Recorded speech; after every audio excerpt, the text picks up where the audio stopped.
الصلاة والسلام عليك يا رسول الله وعلى آلك وأصحابك يا حبيب الله. الصلاة والسلام عليك يا نبي الله وعلى آلك وأصحابك يا نور الله. درود پاک پڑھنے کے بے شمار فضائل و برکات ہیں.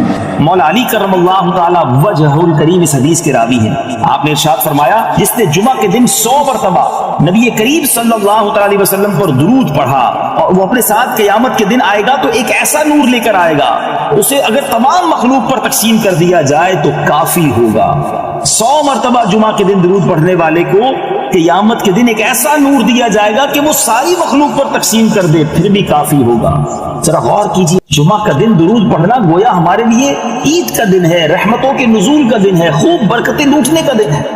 الحبیب صلی اللہ تعالی علی محمد صلی اللہ علیہ وسلم. حج کے 5 دن ہیں. آپ پہلے تھوڑی دیر کے لیے جو نا یہ جو حاجیوں پر میں نے دیکھا ہے مینا کے دن جب قریب آنے والے ہوتے ہیں نا تو حاجی گھبرائے مل رہے ہوتے ہیں، کیا ہوگا، خیمے میں کیسے رہیں گے، رش بہت ہوگا، احرام کتنے دن پہننا پڑے گا.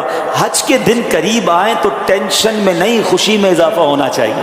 8 ذوالحجہ کو آپ جب مینا جائیں گے، آئے ہائے کیا منظر ہے. یقین کریں دنیا کے بڑے بڑے آپ نے پلازے دیکھے ہوں گے، دنیا کے بڑے بڑے ایسے شہر دیکھے ہوں گے جس کی مثال دی جاتی ہے، مگر یہ ایک ایسی بستی ہے جو سال میں ایک ہی بار آباد ہوتی ہے. لاکھوں لوگ خیموں میں جمع ہوتے ہیں. بلیو کریں ملٹائی نیشنل 5 اسٹار ہوٹل کا بستر ایک طرف اور مینا کے خیمے کی رات ایک طرف، اور وہاں واش روم اور وضو خانے میں لائن میں بھی لگ رہے ہیں، مگر اس کا بھی ایک مزہ ہے. لبیک کی صدائیں ہیں. تو یہ کیفیت کو انجوائے کرنا ہے، اس پہ فرسٹریٹ نہیں ہونا ہے، اس پہ گھبرانا نہیں ہے. یا بعد اللہ وہاں بھی لوگ کہہ رہے ہوتے ہیں یار مزہ نہیں آ رہا، کھانا نہیں مل رہا، اور جناب وضو کے لیے اتنی لمبی لائن ہے.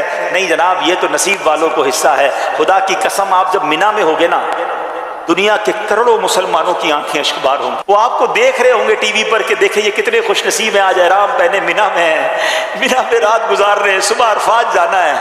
اور یا اپنے گھروں کے بستر پر آرام دہ کمروں میں بھی وہ تڑپ رہے ہوں گے کہ کاش ہم بھی ان کے ساتھ مینا میں ہوتے. تو اے مینا میں رہنے والوں، تم شکوہ نہ کرنا، تم لڑائی نہ کرنا. ہاں یہ پرابلم ہے، جیسے ہی مینا میں جاتے تو خیموں میں لڑائیاں شروع ہو جاتی ہیں کہ حضرت ہمارا یہ بستر تھا تو یہ میری جگہ تھی. کسی سے نہیں لڑنا ہے. میں لڑنے گیا ہی نہیں ہوں، میں تو معافی مانگنے گیا ہوں، میں تو مغفرت لینے گیا ہوں. اگر آپ کو لگتا ہے کوئی غلط کر بھی رہا ہے تو آپ معلم کے بندے کو بلائیں، خود کسی سے نہ لڑیں، کونے میں بیٹھ جائیں، ذکر و درود پڑھیں. 5 نمازیں آپ نے وہاں پڑھنی ہیں ماشاءاللہ. ابھی رفیق الحرمین ساتھ لے جائیں، کوئی کتابیں ساتھ لے جائیں. اچھا وہ ہم نے بھی دیکھا جب حاجی مینا میں پہنچتے ہیں نا، کچھ رات کو پہنچ جاتے ہیں، کچھ صبح پہنچتے ہیں، تو صبح تو لبیک کی صدائیں آ رہی ہوتی ہیں، کوئی قرآن پڑھ رہا ہوتا ہے، کوئی تسبیح پڑھ رہا ہوتا ہے. مگر چونکہ ہماری انفراد عبادت کی تو عادت ہی نہیں ہے، 1 آدھ گھنٹے کے بعد اب جناب مستی مذاق شروع ہو جائے گی، پھر سیاست پر باتیں ہوں گی، الگ الگ خیموں سے الگ الگ آوازیں آ رہی ہوں گی، کوئی کسی کو نام رکھ رہا ہوگا. یہ عجیب ماحول ہنسی مذاق کا اور جس کو کہتے ہیں فضولیات کا ماحول بن جائے گا. ایسے ماحول میں آپ مت رہیے گا. آپ کو لگتا ہے مطالعے سے تھک گیا ہوں، تسبیح اٹھا لیجئے گا. تسبیح کے بعد تھک گیا ہوں تو نوافل شروع کر دیجئے گا. موبائل فون پر کچھ تلاوت، کچھ نعتیں، کوئی ایسی چیز جس میں بس میں عبادت پہ مصروف رہوں. اور سبحان اللہ اب جو رات آئے گی پیارے اسلامی بھائیوں، یہ شب عرفہ ہے. یہ رات پتہ ہے کون سی ہے؟ شب عرفہ. صبح کہاں جانا ہے؟ عرفات جانا ہے. تو شب عرفہ بڑی مقبول رات ہے. ہو سکے تو اول وقت میں عشاء پڑھ کے کچھ عبادت کر کے سو جائیں.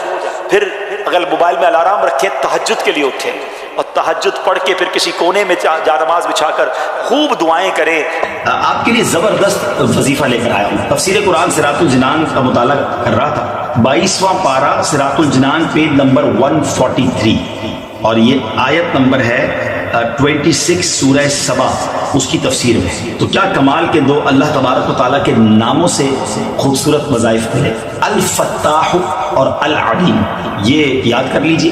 علامہ اسماعیل حقی رحمۃ اللہ تعالی فرماتے ہیں الفتاح، یہ اسم مبارک کا خاصہ یہ ہے کہ اس کی برکت سے مشکلات آسان ہو جاتی ہیں، دل روشن ہو جاتا ہے اور کامیابی کے اسباب حاصل ہو جاتے ہیں.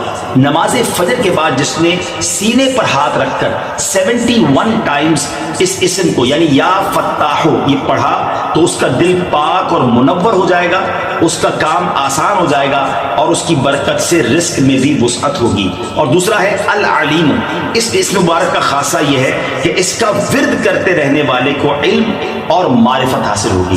یہ بھی پڑھتے رہا کریں، العلیم العلیم العلیم۔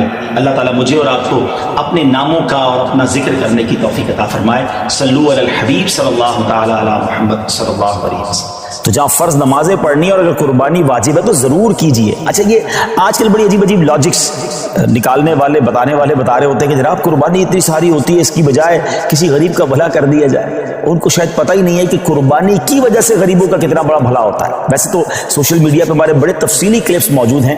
پہلی بات تو ایک بات سمجھ لیں، میں اور آپ کوئی بھی نیکی کرتے ہیں اللہ کی رضا کے لیے۔ اگر میرے رب کی رضا ان دنوں میں قربانی میں ہے تو لبیک اللہم لبیک، میرے رب کی رضا ہے میں قربانی کروں گا۔ میں ادھر ادھر کی باتیں نہیں سنوں گا کہ اس کے بدلے کچھ اور کر لو، اس کے بدلے کچھ اور کر لو۔ اور آپ غور کر لیں، ہر سال کچھ لوگوں کے پیٹ میں درد ہوتا ہے جب حج پہ لوگ جاتے ہیں کہ کروڑوں روپے خرچ کر کے وہاں کیوں جا رہے ہیں، کسی غریب کا بھلا کر دیں۔ اچھا جناب، یہ کروڑوں روپے کی قربانی ہو رہی ہے، کسی غریب کا بھلا کر دیں۔ 12 ربیع الاول کو اگر کوئی لنگر کرتا ہے، نیاز کرتا ہے، خوشی میں لائٹیں لگاتا ہے تو کسی غریب کا بھلا، کوئی نہ کوئی لاجک لے کر آتے ہیں۔ یہ ساری لاجکس جو ہیں، آپ ذرا غور کریں اس کے پیچھے معاملہ کیا ہے۔ کبھی بھی آپ کو یہ سنائی دیتا ہے کہ جناب اتنا مہنگا موبائل فون لینے کی کیا ضرورت ہے، کسی غریب کا بھلا کر دیں؟ اتنی مہنگی واچ آئی ہے اور جناب اتنی مہنگی گھڑیاں پہننے کی ضرورت کیا ہے، کسی غریب کا بھلا کر دیں؟ برانڈڈ کپڑے پہننے کی ضرورت کیا ہے، کسی غریب کا بھلا کر دیں؟ جناب نیو ایئر نائٹ میں اتنی آتش بازی کرنے کی کیا ضرورت ہے، کسی غریب کا بھلا کر دیں؟ اپنے بچوں کی شادی میں اتنے قسم کے فنکشن کرنے کی ضرورت کیا ہے؟ نہیں، آپ کہیں نہیں سنیں گے۔ سارے غریب یاد آئیں گے کہ جب اللہ کی عبادت کی طرف مسلمان رجوع کرتے ہیں، جب ان کا شوق بڑھتا ہے کہ رب کی بارگاہ میں قربانی پیش کرے، خرچ کرے، اپنی جان کی قربانی پیش کرے، وقت دے، تو there is something wrong۔ اس باٹم ان ہارٹ میں کچھ گڑبڑ ہے، سمجھیے بات کی۔ اب میں آپ کو بتاتا ہوں، جس کو بہت زیادہ اس بات کی فکر ہے کہ غریبوں کا بھلا ہو جائے، یہ قربانی سبحان اللہ، یہ ایک ایسا شاندار فریضہ ہے اور ایسی خوبصورت یوں سمجھے کہ تہوار ہے، اسلامی تہوار ہے کہ جس کی برکت سے لاکھوں نہیں کروڑوں غریبوں کا بھلا ہوتا ہے فرام دا ڈے ون۔ اچھا، صرف پاکستان کی مثال لے لیں، ویسے ہمارے جتنے یہ جو تیسری دنیا کے بڑے صغیر کے ملک کہلاتے ہیں، جب بہت قربانی ہوتی ہے، پاکستان ہو گیا، ہندوستان ہو گیا، بنگلہ دیش، جہاں بھی غریب ممالک ہیں، مجھے بتائیے قربانی کے جانور آتے کہاں سے؟ 90% جانور وہ لوگ لے کر آتے ہیں جو اپنے گھروں میں، اپنے گاؤں گوٹھوں میں ان جانور کو پالتے ہیں، غریب لوگ ہوتے ہیں اور پورا سال پالتے ہیں تاکہ قربانی کے دنوں میں بیچیں گے تو اس سے ہمیں پیسے ملیں گے۔ تو ان لاکھوں کروڑوں غریبوں کا بھلا ہوتا ہے جب قربانی ہوتی ہے۔ اچھا، بزنس کا ماڈیول کیا ہے؟ What is the way to boost your business اور یور اکانومی؟ اس کا طریقہ یہ کہ ایک بندے کی جیب سے پیسہ نکلے اور وہ مختلف لوگوں کی جیبوں میں چلا جائے، امیر کی جیب سے پیسہ نکلے، غریب کی جیب میں چلا جائے۔ تو اب وہ غربا، وہ محنت مزدوری کرنے والے گاؤں گوٹ کے ولیجرز، وہ گاؤں گوٹ کے رہنے والے جانور لے کر شہروں میں آتے ہیں اور جناب اب امیر آدمی، سب سے پہلی بات بہت بڑا ٹینشن ریلیز آپ کا یہ کر دیتا ہوں کہ احرام آپ نے 5 دن نہیں، صرف 2.25 دن باندھنا ہے، صرف 2.25 دن کا احرام ہے۔ 1.5 دن تو پہلی عمرے میں باندھ لیا تھا آپ نے، پھر کائی کی ٹینشن ہے؟ پہلی میں نے کہہ دیا احرام فرینڈلی ہو جاؤ، اور حج میں میکسیمم 2.5 دن کا احرام ہے، کوئی 5 دن کا احرام نہیں ہے، ٹھیک ہے؟ تو آدھا ٹینشن تو ویسے ریلیز ہو گیا ہوگا۔ اب آ جاؤ حج کے 5 دن کیا کیا ہے؟ 8 ذوالحجہ، 9 ذوالحجہ، 10 ذوالحجہ، 11 اور 12، ٹھیک ہے؟ یہ 5 دن حج کے جو اہم مناسک ہیں وہ اس کے اندر ہیں۔ 8 کو ہم نے کہاں جانا ہے؟ انشاءاللہ مینا جانا ہے۔ کہاں جائیں گے؟ ظہر کی نماز سے پہلے مینا پہنچ جائیں اور 5 نمازیں مینا میں پڑھنی ہیں، ظہر، عصر، مغرب، عشاء اور فجر۔ فجر پڑھیں گے وہ کون سا دن ہو جائے گا؟ ویری گڈ، کون سا دن ہو جائے گا؟ 9 کا دن۔ 8 کی ظہر سے لے کر 9 کی فجر تک ہم نے مینا میں رہنا ہے، 5 نمازیں پڑھنا مینا میں سنت ہے۔ اب 9 کی فجر کے بعد یاد رکھیے گا، حج کا crucial day, most important day of حج، جس کو وقوف عرفہ اور جس کو یہ کہیں کہ وہ رکن اعظم ہے حج کا، اس کے بغیر حج ہی نہیں ہو سکتا، اور وہ ہے عرفات کا دن۔ اور اب یہ دن آ گیا ہے 9 ذوالحجہ، یہ یوم عرفہ کہلاتا ہے۔ اب حاجی کو جانا ہے عرفات کے میدان میں۔ جو 9 ذوالحجہ کا دن ہے وہ پورا دن ہم نے کہاں گزارنا ہے؟ عرفات میں۔ یہ خاص دن ہے، جیسے ہی ظہر کا وقت شروع ہوگا، سبحان اللہ، ظہر کا وقت شروع ہوا اور جتنے لوگ وہاں پر عرفات میں موجود ہیں احرام کی نیت کے ساتھ، وہ سارے کے سارے حاجی ہو گئے۔ ہاں، ایک ایک لمحہ بھی کسی نے ظہر کا وقت شروع ہونے کے بعد سے لے کر اگلے دن صبح صادق سے پہلے پہلے عرفات میں گزار لیا وہ حاجی ہو گیا۔ ہاں لیکن جو صبح چلا گیا ہے یا ظہر کے وقت سے پہلے گیا یا ظہر کے بعد بھی گیا، وہ غروب آفتاب سے پہلے باہر نہیں نکل سکتا۔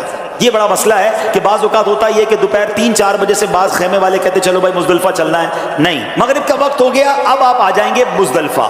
یہ جو رات ہے، اللہ اکبر، بعض علماء فرماتے